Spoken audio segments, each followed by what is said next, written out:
Assalamualaikum warahmatullahi wabarakatuh. Perkenalkan, saya Aisyah Alumaira dengan NIM 2103211001057 dari kelas Agribisnis D. Kali ini saya akan membuat video pembelajaran tentang klasifikasi lahan pertanian dari tugas mata kuliah dasar ilmu tanah. Yang pertama, ini ada klasifikasi lahan pertanian. Klasifikasi lahan pertanian adalah perbandingan atau matching antara kualitas lahan dengan persyaratan penggunaan lahan yang diinginkan. Yang kedua, klasifikasi lahan menurut FAO. Yang pertama, ordo atau order adalah menunjukkan keadaan sesuai secara umum.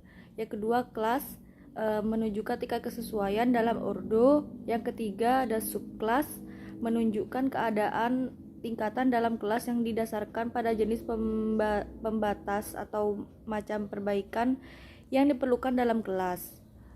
Selanjutnya adalah satuan unit menunjukkan tingkatan dalam sub-subkelas didasarkan pada perbedaan-perbedaan kecil yang berpengaruh dalam pengelolaannya. Selanjutnya adalah klasifikasi lahan menurut USDA. Yang pertama, kelas 1, tanah yang terbentuk dalam kelas ini sesuai untuk berbagai penggunaan seperti pertanian, penggembalaan, hutan, dan cagar alam. Lahan ini mempunyai sedikit kendala yang membatasi penggunaannya.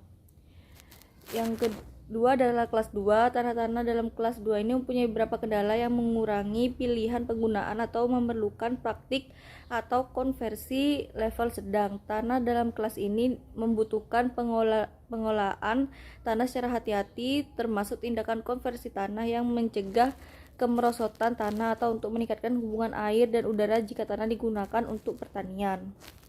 Lalu kelas 3, tanah kelas 3 punya kendala berat sehingga mengurangi pilihan penggunaan atau memerlukan tindakan konservasi khusus atau keduanya. Tanah-tanah dalam kelas 3 ini mempunyai pembatas yang lebih berat dari tanah-tanah kelas 2 dan jika digunakan untuk tanaman yang memerlukan pengolahan tanah, tindakan konversi yang diperlukan biasanya lebih sulit diterapkan.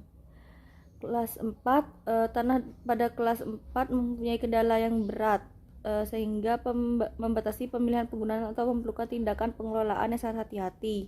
Kelas 5, tanah pada kelas 5 ini sedikit punya bahaya erosi namun punya pembatas lain yang sulit dihilangkan.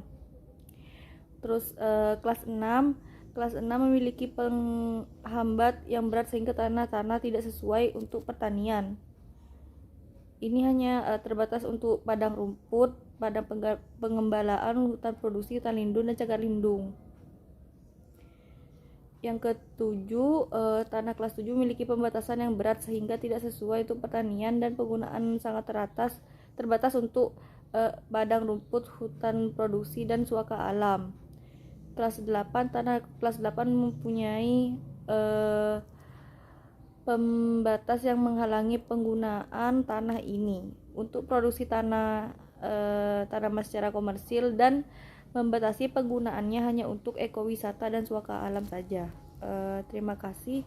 Sekian video pembelajaran dari saya, kurang lebihnya mohon maaf. Wassalamualaikum warahmatullahi wabarakatuh.